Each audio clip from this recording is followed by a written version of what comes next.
அறம் காக்க கூடியிருக்கிற அன்பு சொந்தங்கள் அனைவருக்கும் எனது அன்பான வணக்கத்தை தெரிவித்துக் கொள்கிறேன். 8:44 முடிக்கலன்னா ஜி காதை கடிச்சிருவாருன்னு சொல்றாரு. அதனாலதான் அவங்க ரவுடி லிஸ்ட்ல சேர்த்திருக்காங்க.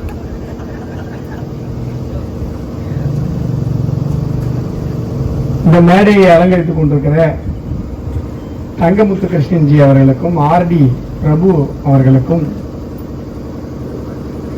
மறுபடியும் சிவபாலன்ஜி அவர்களுக்கும் புனவன்ஜி போஸ் அவர்களுக்கும் ராஜகுரு அவர்களுக்கும் பாரத மாதா ராமலிங்கம் அவர்களுக்கும் விஜயகிருஷ்ணன்ஜி அவர்களுக்கும் கணபதி ரவிஜி அவர்களுக்கும் ஆம்பூர் செல்வம் அவர்களுக்கும் வழக்கறிஞர் கண்ணதாசன் அவர்களுக்கும் ஒரு அன்பான வணக்கத்தை தெரிவித்துக் கொள்கிறேன். வழக்கறிஞர் கண்ணதாசன் அவர்கள் பேசும்போது தங்கமுத்து கிருஷ்ணன்ஜி அவர்கள் அவருடைய காலத்திற்கு பிறகும் இந்த நினைவேந்தல் ஊர்வலம் பொதுக்கூட்டமும் நடக்கும் என்று சொன்னார். அவருக்கு 69 முடிஞ்சு 70 நடக்குது. இன்னும் ஒரு 30 வருஷம் சாலிடா அவர் நடத்துவார். அதுல எனக்கு எந்த சந்தேகமும் இல்லை. அதுக்கு மேலே ஒரு 10 வருஷம் நடத்துவாரு. அதுலயும் ஆச்சரியப்படுறது ஒண்ணும் இல்லை. ஏன் அப்படின்னா திருவண்ணாமலையில நான் கூட்டிட்டேன். உங்களுக்கு எல்லாம் தெரியும். கடுமையான ஒரு சுற்றுப்பயணம். என்னுடைய சுற்றுப்பயணம் கடுமையான சுற்றுப்பயணம். 387 இடத்துல போய் நான் மைக்கு பிடிச்சி பேசினேன். ஏன்னா எனக்கு கிடைத்த காலம் மிகவும் குறைவு. நான் வேலை செஞ்ச பகுதி வேற ஒரு பாராளுமன்றம். நமக்கு கிடைக்கிறது பிரச்சாரம் மட்டும்தான். அதனால பிரச்சாரத்துல பண்ணணும் அப்படின்னு என்னுடைய டீம், என் கூட இருக்கிற அந்த டீம் பாத்தீங்கன்னா எல்லாருமே என்னோட வயசுல கம்மியானவங்க தான் நான் மோஸ்ட்லி என்னுடைய டீம்ல வச்சுப்பேன். என்னோட 10 வயசாவது கம்மியா இருப்பாங்க. யாராலும் என்னோடு 17 தினங்கள் தொடர்ச்சியாக பயணிக்க முடியவில்லை. ஒரு நாள் வருவாங்க, அடுத்து வேற ஏதாவது ஒரு காரணம் சொல்லிட்டு ஜி அந்த கலெக்டர் ஆஃபீஸ் வேலை இருக்குது, இங்க இந்த வேலை இருக்குது, அந்த வேலை இருக்குது போயிடுவாங்க. ஒரு 2 நாள் ரெஸ்ட் திருப்பி வந்துடுவாங்க. அப்புறம் 2 நாள், ஏன்னா நம்ம வண்டியில பிரச்சார வண்டியில ஷெட்டு கூட போட்டுக்கல, வெயில்ல தான் இந்த பிரச்சாரம். அப்ப ஒரு இளைஞன் 17 நாட்களும் என்னுடன் பயணித்தார். அந்த இளைஞனுடைய பெயர் தங்கமுத்து கிருஷ்ணன். அவரு நீங்களே வேற வேற இல்லை. அந்த அடிக்கிற வெயில்ல இந்த ஷெட் இல்லாத வண்டியில அப்படி ஒரு கடினமான ஒரு பிரச்சார பயணத்துல அவர் பயணித்த விதத்துல பார்த்தா அவருக்கு ஒரு 25 வயசு 26 வயசு தான் இருக்கும் என்பது என்னுடைய நம்பிக்கை. இஸ்லாமிய பயங்கரவாதிகள் அப்படின்னு சொல்லி போடாதீங்க அப்படின்னு சொல்லி தமிழக காவல்துறை சொல்லுகிறது. எல்லாம் பேசுனீங்க, நண்பர்கள்லாம் பேசுனீங்க. நான் என்ன சொல்றேன், இஸ்லாமியர்கள் அத்தனை பேரையும் பயங்கரவாதிகளாக பொதுமைப்படுத்துகிற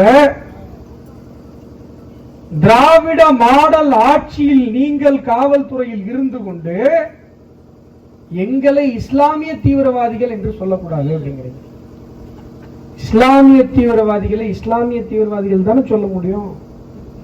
வேற எப்படி சொல்ல முடியும்? வேற எப்படி கூப்பிட முடியும்? டெரரிசம் அப்படின்ற வார்த்தைக்கான அர்த்தம் என்ன? Systematic approach of violence as a means of coercion. கட்டாயப்படுத்தப்பட்ட விதத்துல வன்முறையை தூண்டுவதற்கான ஒரு சித்தாந்தத்தின் அடிப்படையில் தொடர்ச்சியாக தீவிரவாத செயல்கள் நடத்தப்படுகிறது என்று சொன்னால் அதற்கு பெயர் தீவிரவாதம். இஸ்லாமிய அடிப்படை வாதமே தீவிரவாதத்தை போதிக்கிறது. இஸ்லாமியத்துல அடிப்படைவாதிகளாக இருப்பவர்கள் தீவிரவாதிகளாக மாறுகிறார்கள். இது உலகமே சந்திக்கிற ஒரு பிரச்சனை. இஸ்லாமிய தீவிரவாதம் என்பது உலகமே சந்திக்கிற ஒரு பிரச்சனை. G20 மாநாட்டில் அத்தனை நாட்டுடைய பிரதமர் பேசுறாங்க, எங்க நாட்டில் இஸ்லாமிய தீவிரவாதம் இருக்கிறது. இஸ்லாமிய நாடுகளே பேசுகிறது, எங்களுடைய நாட்டில் பெரும் பிரச்சனையாக இஸ்லாமிய தீவிரவாதம் இருக்கிறது. ஆனா நீங்க என்ன சொல்றீங்க? ஒரு 10 ரூபாய் ஒரு டேப் இஸ்லாமியன்றத மறைக்கிறீங்க. அந்த அபூபக்கர் சித்திங்கிறத எப்படி மறைப்பீங்க? காவல்துறைக்கு வெக்கமா இல்லையா? அசிங்கமா இல்லையா? ஒரு கொலை, ஒரு படுகொலை நடந்து 29 ஆண்டுகள் குற்றவாளியை கண்டுபிடிக்க வக்கில்லாத காவல்துறை அதற்கு நினைவேந்தல் நிகழ்ச்சியை தடை செய்கிறது என்று சொன்னால் வெக்கமா இல்லையா? எப்படி உங்களுக்கு நைட்டு தூக்கம் வருது? எப்படி உங்களுக்கு நைட்டு தூக்கம் வருது? தமிழகத்தினுடைய காவல்துறையோட நிலைமை என்ன? ஒரு ஊர்ல ஒரு அம்மா போன் பண்ணுது காவல்துறை. சார் சொல்லுங்கம்மா. போலீஸ் எங்க வீட்டுக்கு பக்கத்துல பிஜேபி கொடியேற்றாங்க சார். உடனே காவல்துறை படை பரிவாரங்களோட கிளம்பி வருது. எங்க எங்க பிஜேபி கொடி, எங்க பிஜேபி கொடி? உடனே அந்த அம்மா என்ன சொல்லுது, வீட்டுக்கு பக்கத்துல கள்ளச்சாராயம் விற்கிறாங்க சார். கள்ளச்சாராயம் சொன்னாதான் நீங்க வர மாட்டீங்களே, அதனால பிஜேபி கொடி ஏத்துறோம்னு சொன்னோம். நீங்க பாருங்க, கள்ளச்சாராய மரணங்கள் 65 பேர் கள்ளக்குறிச்சியில செத்து போனாங்க. அதுல 6 பேர் பெண்கள். 6 பேர் பெண்கள். ஆளுக்கு 10 லட்சம் ரூபாய் கொடுத்தது திராவிட மாடல் அரசு. நம்முடைய வீரத்தாய் ஒரு பாவமும் செய்யாம இந்த இஸ்லாமிய தீவிரவாதிகள் அனுப்பிச்ச அந்த பார்சல்ல இருந்த ராமாயணம் புத்தகத்தை துறந்து பார்த்த அடுத்த நொடி உடல் சிதறி இறந்தாங்களே 29 வருஷத்துக்கு முன்னாடி. 1 பைசா அந்த அரசாங்கம், 1 பைசா. இங்க திராவிடம் என்கிற சித்தாந்தம் என்ன நினைக்கிறது? இந்துக்கள் என்றால் சாக பிறந்தவர்கள் என்று நினைக்கிறது. இந்துனா சாவலாம். நீங்க வெஸ்ட் பெங்கால்ல எலெக்ஷன் முடிஞ்சதற்கு பிறகு பாரதிய ஜனதா கட்சிக்கு ஓட்டு போட்ட ஒரு காரணத்திற்காக ஒரு பெண், நூற்றுக்கணக்கான பேர் சேர்ந்து அந்த பெண்ணை மாணவகப்படுத்தி அடிச்சு சித்திரவதை பண்றாங்க. அந்த வீடியோ வந்துச்சு. ஒருத்தன் பேசினானா இங்க? சமூக ஆர்வலர்கள், நடிகைகள், நடிகர்கள், அப்படியே புரட்சி புலிகள், கருத்து புலிகள், ஒருத்தன் பேசினானா? சில வருடங்களுக்கு முன்பாக மகாராஷ்டிராவில் ஒரு இந்து துறவி, ஒரு சாது, அவருடைய குருவினுடைய சமாதிக்கு சென்று வணங்குறார். வேற ஒண்ணும் பண்ணல. அந்த பகுதி முழுசும் கிறிஸ்தவர்கள். அடிச்சே கொண்டாங்க. அந்த சாது அடிச்சே கொண்டாங்க. காவல்துறையை எடுத்துக்கொண்டு போய் அந்த கலவரக்காரர்கள்ட்ட கொடுத்துட்டு அந்த மனுஷன் கையெடுத்து கும்புறார், சிரிக்கிறார். ஏன் என்னையே அடிக்கிற? ஏன்? அடிச்சே கொண்டாங்க. மதவெறி பிடித்தவர்கள் அடிச்சே கொண்டாங்க. இங்க யாராவது தமிழ்நாட்டில் பேசினாங்களா? நீங்க தமிழகத்தில் தொடர்ச்சியாக 29 வருடங்களுக்கு முன்னால 4 பெண் குழந்தைகளுக்கு தாய். அவருடைய கணவர் தங்கமுத்து கிருஷ்ணன் அவர்கள் இந்துக்களுக்காக பேசுகிற ஒரு மனிதர், இந்துக்களுக்காக போராடுகிற ஒரு மனிதர். அவ்வளவுதான் அவர் செஞ்ச பாவம், வேற ஒண்ணும் பண்ணல. அவரை கொல்றதற்காக ஒரு பார்சல் அனுப்புறாங்க, ராமாயண புத்தகத்தில். அந்த பார்சல அந்த அம்மா பிரிக்கிறாங்க. 4 குழந்தைங்க, 2 குழந்தைங்க ஸ்கூலுக்கு போயிருக்கு, 2 குழந்தைங்க வீட்டுல இருக்காங்க. நம்ம அந்த புக்கை பிரிக்கிறாங்க.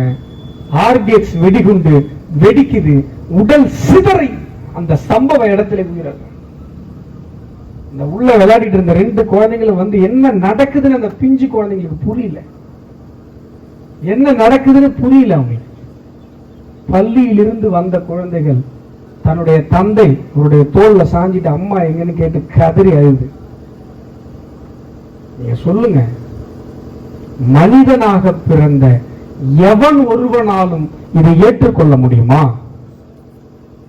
நீங்க இத்தனை பெண் போலீஸ் இருக்கீங்க, இத்தனை காவலர்கள் இருக்கீங்க, இத்தனை பேர் வீடுகள் இருந்து கேட்டுட்டு இருக்கீங்க. மனிதனாக பிறந்த யாராலையும் அதை ஏற்றுக்கொள்ள முடியுமா? இந்த வீர தாய் செய்த பாவம் என்ன?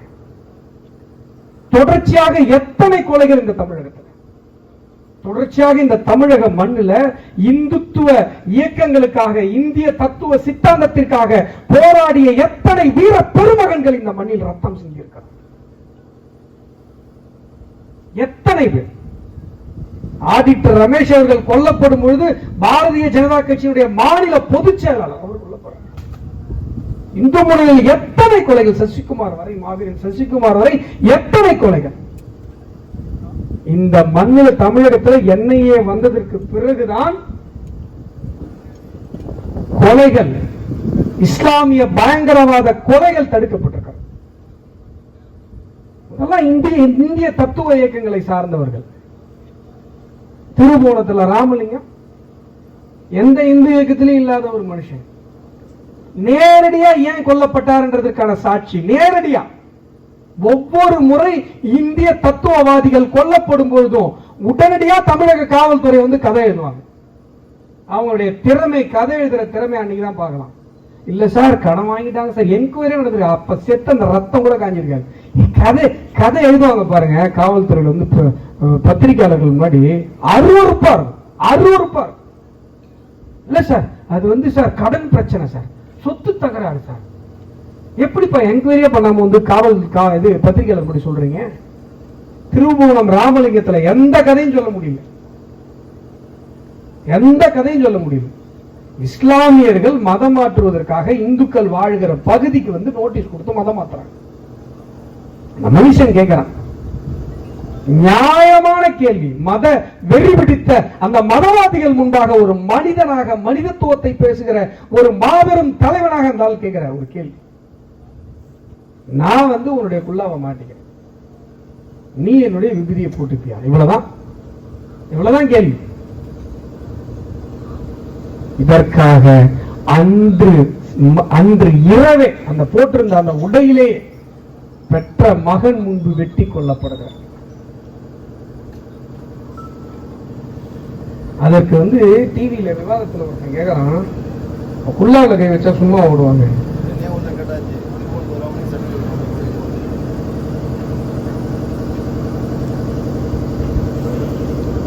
இந்துக்கள் என்றால் அவர்கள் உயிருக்கு மதிப்பு இல்லையா? கள்ளச்சாராயம் குடித்து இறந்தவர்கள் உயிருக்கு இருக்கிற மதிப்பு கூட இந்துத்துவ தத்துவங்களில் பயணிப்பவர்கள் உயிருக்கு இல்லையா? என்ன கொடுமை நீங்க யோசிச்சு. இன்றைக்கு நான் சொன்ன ஆரம்பிக்கும் போது ஒரு விஷயம் சொன்னேன். இஸ்லாமியர்கள் அத்தனை பேரையும் தீவிரவாதிகளாக பொதுமைப்படுத்துவது இந்த திராவிட மாடல் அரசு, இந்த திமுக. நான் சொன்னேன்.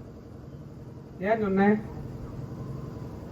எலெக்ஷன் வருது, நல்லா யோசிச்சு பாருங்க. எலெக்ஷன் வருது, இஸ்லாமியர்களுக்கு ஒரு அப்பீல் கொடுக்கணும் திமுக நினைக்குது.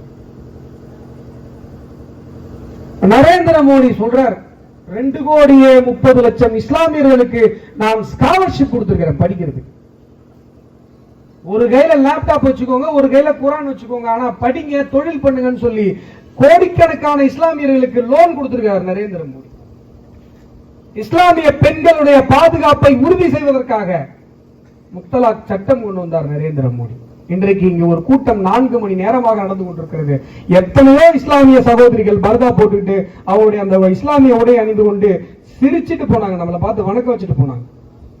கற்பனை பண்ணி பாருங்க, இங்கு ஒரு இஸ்லாமிய கூட்டம் நடந்து, இஸ்லாமிய அடிப்படைவாத இயக்கங்கள் இங்கு ஒரு கூட்டம் நடத்தி, இங்கு இந்து சகோதரிகள் இவ்வளவு பாதுகாப்பாக நடந்து செல்ல முடியுமா?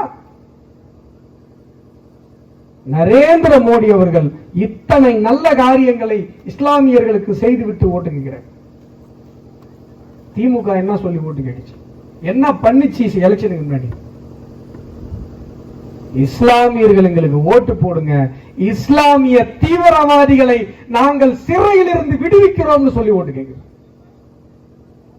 இஸ்லாமிய தீவிரவாத செயல்களை செய்து குண்டு வச்சு பல 100 பேரை கொன்று குவித்த கொடூரமானவர்கள், மனித குலத்திற்கே எதிரான தீவிரவாதிகள் விடுதலை செய்யப்படுவதனால் இஸ்லாமியர்கள் ஓட்டு போடுவார்கள் என்கிற ஒரு சித்தரிப்பு, ஒரு கட்டமைப்பை திமுக ஏற்படுத்துகிறது என்று சொன்னால் அது இஸ்லாமியர்கள் அத்தனை பெரிய தீவிரவாதியா சொல்றதா இல்லையா?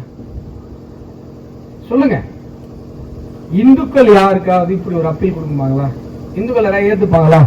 ஆட்டோ சங்கர் மாதிரி பல கொலைகளை பண்ணவங்க நாங்க ரிலீஸ் பண்றோம், நீங்க ஓட்டு போடுங்க அப்படின்னு இந்துக்கள் கேட்பாங்களா? இதை இஸ்லாமியர்கள் யோசிக்க வேண்டும். தீவிரவாதி எல்லாரும் சொல்றீங்களா? யார் சொல்றா? யார் சொல்றா? நாங்க சொல்றோம், திமுக சொல்லுது. நாங்கள் அத்தனை பேருமே வகாபிய சிந்தனை கொண்டவர்கள் இல்லையே. நாங்க சூஃபிசம் பேசுறவங்க இருக்கமே. அப்துல் கலாம் மாதிரியான மிகப்பெரிய மகான்கள் இந்த தமிழக மண்ணில் இஸ்லாமியர்கள் பிறந்திருக்கிறார்கள். கரெக்ட். ஆனா திமுக எல்லாரையும் தீவிரவாதம் சொல்லுது. இஸ்லாமியர்களாக பிறந்தாலே அவர்கள் வஹாபிக்கு ஆதரவாக இருக்க வேண்டும் என்கிற மறைமுக அழுத்தத்தை திராவிட சித்தாந்தங்கள், அது அந்நிய நாட்டு சித்தாந்தங்கள் செய்கிறதா இல்லையா அந்த மண்ணில்? ஒரு இஸ்லாமியராவது என்னங்க இந்த மாதிரி கேவலமா பண்றீங்க? இஸ்லாமிய தீவிரவாதிகளை விடுவிப்பதனால நாங்க ஓட்டு போடுவோம்னு சொல்றீங்களே, அப்ப நாங்கெல்லாம் இஸ்லாமியர்கள் அத்தனை பேருமே தீவிரவாதிகளா? ஒரு இஸ்லாமியராவது கேட்டிருக்கணுமா இல்ல? இப்பயாவது இந்த பேச்சை கேட்டாவது நீங்க யோசிக்கணுமா இல்லையா? திருபுவனம் ராமலிங்கம் கொல்லப்பட்ட போது அந்த கொலை குற்றவாளிகள் கண்டுபிடிக்கப்பட்டு நீதிமன்றத்தில் ஆஜர் செய்யப்பட்ட போது அந்த தீவிரவாதிகளுக்கு ஆதரவாக இந்த மண்ணில் 200க்கும் மேற்பட்ட இஸ்லாமியர்கள் வந்திருந்தாங்க, ஆணும் பெண்ணும். இப்பயும் நான் எல்லா இஸ்லாமியர்களையும் சொல்லல, ஆனா திருபுவனம் ராமலிங்கத்தை கொன்ற தீவிரவாதிகள் எப்படி தீவிரவாதிகளோ அப்படி அந்த தீவிரவாதிகளை நீதிமன்றத்தில் ஆஜர்படுத்தப்பட்ட போது அங்கு வந்து நின்ற அத்தனை பேருமே தீவிரவாதிகள் தானே? தீவிரவாதிகள் தானே? அப்துல் கலாம் சொர்க்கத்தில் இருப்பார், பின்லேடன் நரகத்தில் இருப்பார் நம்புற இஸ்லாமியர்களும் இந்த மண்ணில் இருக்கிறார்கள்.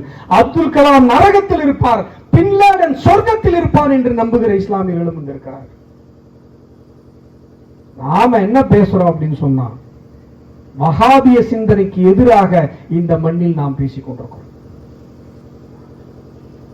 இங்க இருக்கிற இந்தியத்தை நம்புகிற, இந்திய தேசத்தை நம்புகிற இந்திய இஸ்லாமியர்களுக்காகவும் அவர்களின் குரலாகவும் நாம் தான் இங்கு பேசிக் கொண்டிருக்கிறோம். அவங்க பேசினாங்கன்னா அவங்களுடைய இறப்புக்கு பிறகு அவங்க புதைக்கிறது கூட இடம் கிடைக்காதுன்னு பயப்படுறாங்க. உண்மை, அங்கு குரல்கள் இருக்கிறது. என்றும் ஆயிரக்கணக்கான பேர் என்னுடன் பேசிக் கொண்டிருக்கிறாங்க அலைபேசியில. சார் நீங்க சொல்றது கரெக்ட் சார், எங்களால பேச முடியல, எங்களின் குரலாகவும் நீங்க பேசுங்க.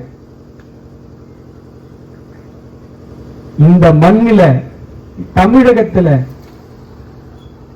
இஸ்லாமிய தீவிரவாதிகளால் அதிகமாக பாதிக்கப்பட்டது இந்திய தத்துவத்தை சார்ந்தவர்கள் என்று சொன்னால், எங்களுக்கு அடுத்தபடியாக அதிகமாக பாதிக்கப்பட்டது தமிழக காவல்துறை. ஆம்பூர் கலவரத்தை பத்தி பேசினாங்க. கோயம்புத்தூர்ல குண்டுவெடிப்பு எங்க ஆரம்பிச்சது? ஒரு காவலர், அவருக்கு குடும்பம் இருக்காதா? காவலர் செல்வராஜ் கொல்லப்பட்டாரு. அவருக்கு ஆதரவாக பேசுறது யாரு? எந்த அமைப்புகள் பேசியது? இந்திய தத்துவ அமைப்புகள் பேசியது. இந்த மண்ணில் தான் சார்ந்த சித்தாந்தத்திற்காக உயிரை கொடுத்து போராடுகிற ஒரு கூட்டம் இருக்கிறது என்று சொன்னால் அது இந்திய தத்துவத்தை சார்ந்த கூட்டம். வேற யாரும் இந்த மண்ணில் உயிரை கொடுத்து போராடுறது கிடையாது. திமுக சொல்லும், நீ டைம்லாம் காட்ட வேணாம்பா, 8:43 ஒரு ஆகவே என கூறிக்கொண்டு எனக்கு சிக்னல் கொடுப்பாரு. டோன்ட் வரி, அங்கிருந்து போனை காட்டுற. ஒரு சித்தாந்தத்திற்காக உயிரை கொடுத்தனா உண்மையிலேயே உயிரை கொடுத்து போராடுகிற ஒரு சித்தாந்த கூட்டம் இருக்கிறதுன்னு சொன்னா நெஞ்ச நிமித்தி சொல்லுவேன், அது எங்களுடைய கூட்டம். இங்க இருக்கிற ஒவ்வொருவரும் பல்வேறு தியாகங்களை நெஞ்சில் சுமந்து கொண்டிருந்து கொண்டிருக்கிறோம். இந்த மனுஷனை பாருங்க, எப்படி இவருக்கு இவ்வளவு ஆற்றல் அந்த பராசக்தி அளிச்சிருக்கிறார். நான் எண்ணி வேக்கிறது, எவ்வளவு பெரிய இழப்புக்கு பிறகு 29 ஆண்டுகள் இந்த மனிதன் ஒரு நாள் கூட ஓய்வெடுக்காமல் இந்த சித்தாந்தத்திற்காக உழைத்துக் கொண்டிருக்கிறார். இந்த வருஷம் நீங்க அடுத்த வருஷம் அண்ணாமலை வருவாருன்னு சொல்லி, இந்த வருஷமே அவர் தான் வந்துருக்கணும், வரன்னு சொன்னார். இலங்கையில தமிழ் தேசிய கூட்டமைப்பினுடைய தலைவர் சம்பந்தன் அவர்கள் ஐயா இறந்துட்டாங்க, அங்க போக வேண்டியது. காவல்துறைக்கும் இங்க இருக்கிற நாகூரில் இருக்கிற பொதுமக்களுக்கும் இந்த மண்ணிற்கும் நான் ஒன்று சொல்லிக் கொள்ளுகிறேன். 30வது வருடம் எங்களுடைய வீர தாயினுடைய நினைவேந்தல் கூட்டம் ஆயிரக்கணக்கான பேரை கூட்டி பாரதிய ஜனதா கட்சியினுடைய மாநில தலைவர் தலைமை ஏற்று இந்த மாவட்டமே வியக்கிற அளவில் நடக்கும் என்பதை நான் சொல்லிக் கொள்கிறேன். அப்ப நீ எந்த பாஷையில கத்தர நாங்க பார்க்கிறோம். அது மட்டுமல்ல, இந்த கேஸ் சொல்றாரு பாருங்க, 17 வருடங்கள் கழித்து விசாரணைக்கு வருது.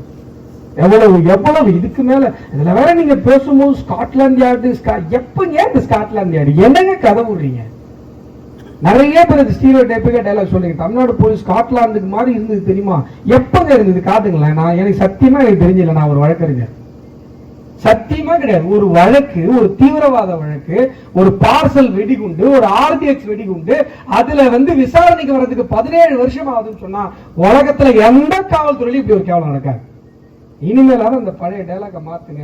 தமிழக காவல்துறை என்னைக்கும் ஸ்காட்லாந்து யார்டு அளவுக்கு இருந்ததே இல்லை. என்னுடைய அலுவலகம் நெரிக்கப்பட்டு எத்தனை வருஷம் ஆகுது? ஒரு ஐயாவுடைய கதை கேட்கும்போது அதான் ஞாபகம் வந்தது. ஒரு மனுஷனுடைய அந்த பொருளாதாரத்தை ஒரு நிமிஷத்துல நம்முடைய பொருளாதாரத்தை நமக்கு கொடுத்து கொண்டிருக்கிற ஒரு விஷயம் இழந்து நிக்கிற வழி எனக்கு தெரியும்.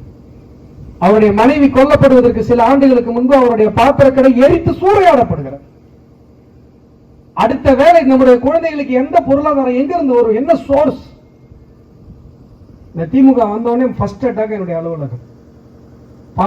ஒரு 10 ஆண்டுகளாக இந்துத்துவ இயக்கங்களில் பயணிப்பவர்களுக்கு இலவசமாக வழக்கு நடத்தி கொண்டிருக்க அந்த கட்டெல்லாம் இருக்கு. தமிழகத்துல இன்னும் பல விஷயங்கள் என்னுடைய அலுவலகத்துல பல ஆர்டிஐ பெட்டிஷன்ஸ் போயிருக்கு. அனுமதி பெறாத வழிபாட்டு தலங்களை எல்லாம் நாங்க லிஸ்ட் எடுத்து எல்லாத்துக்கும் ஆர்டிஐ போட்டிருக்கேன். அப்படிதான் மெட்ராஸ் யூனிவர்சிட்டியில ஒரு மோசமான ஒரு செமினார் நடக்க போகுதுன்ற சுச்சுவேஷன்ல அதை தடுத்தேன், கேஸ் போட்டு. இப்படி பல விஷயங்கள் அலுவலகத்தில் இருக்கிறது. எரித்து சூறையாடப்படுகிறது. ஒரு இன்ஸ்பெக்டர் விசாரிக்கிறார், கிறிஸ்தவர், நல்லா விசாரிச்சார், உண்மையிலே நல்லா விசாரிச்சார். ஒரு வாரத்தில் அவரை டிரான்ஸ்பர் பண்ணுறாங்க. அடுத்து வந்த இன்ஸ்பெக்டர் வரவே இல்லை ஆபீஸ்க்கு. என்ன சார்ன்னு கேட்டேன். சார் நானும் எங்க சார் போறது டிரான்ஸ்பர் ஆகும். அதனால இந்த ஸ்காட்லாந்து கீட்லாந்து எல்லாம் கதை விட்டு இருக்காங்க. இந்த விஷயம் அப்படிலாம் ஒரு டேட்டாவும் இல்லை, அப்படிலாம் ஒரு ஆவணமும் இல்லை. ஒரு விஷயம் நீங்க நல்லா யோசிச்சு பாருங்க. தாளமுத்து நடராஜன் சொல்லி தொண்டர்களது உயிரை காவு வாங்கி அதன் மூலமாக கட்சி வளர்த்து அது மூலமாக காசு பார்த்து இன்றைக்கு ஒரு குடும்பம் உட்கார்ந்து தின்கிற இயக்கம் திராவிட முன்னேற்ற கழகம். ஆனா நாங்க அப்படியா? ஏன் இந்த மனுஷன் தன்னுடைய மனைவியை இழந்து விட்ட பிறகும் கூட என்னங்க சொல்லுவாருங்க, மனைவியை இழந்து விட்ட பிறகும் கூட 29 வருஷம், இன்னும் ஒரு 40 வருஷம், இன்னும் ஒரு 30 வருஷம், 100 வயசு கண்டிப்பா. நான் சொல்றேன் 100 வயசு இயங்குகிறார் என்று சொன்னால் காரணம் என்ன? எங்களுடைய தலைவர்கள் இந்த சித்தாந்தத்திற்காக தங்களது உயிரை தியாகம் செய்திருக்கிறார்கள். காஷ்மீர் இந்த மண்ணை விட்டு பிரிக்கப்படுகிறது. போனா கொல்லுவான்னு தெரிஞ்சே போனார் ஷியாமா பிரசாத் முகர்ஜி. இந்த மண்ணில் அந்நிய நாட்டு சித்தாந்தங்கள் மட்டுமே ஆண்டு கொண்டிருக்கிறது. இந்த தேசத்தினுடைய சொந்த சித்தாந்தம் பேசப்பட வேண்டும் என்பதற்காக ரயில்ல வைத்துக் கொல்லப்படுகிறார் பண்டிட் தீனதயாள் உபாத்யாயா. தொண்டர்களை அல்ல, தலைவர்களை தியாகம் செய்த இயக்கம். அதனாலதான் நீ அடி கொள்ளு ஜெயில போடு, இந்திய தத்துவவாதிகள் இந்துத்துவவாதிகளுடைய தலையில் இருக்கிற முடி கூட உன்னை கண்டு பயப்படாது.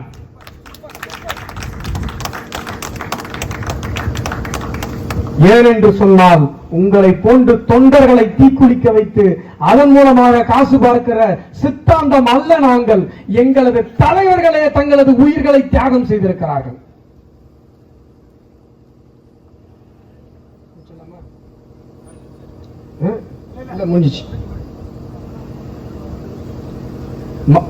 கடைசியா மறுபடியும் சொல்லிக்கிறேன், அடுத்த வருடம் 30வது ஆண்டு நினைவேந்தல் நிகழ்ச்சி எங்களுடைய வீர தாய்க்கு பல்லாயிரக்கணக்கான கூட்டம், இங்கு இந்துத்துவ கூட்டம், காவி கூட்டம் கூட போகிறது. அதை இந்த காவல்துறையும் இந்த மண்ணின் மக்களும் பார்க்க போகிறார்கள் என்று கூறி வார்த்தைகளை நிறைவு செய்கிறேன். நன்றி, வணக்கம்.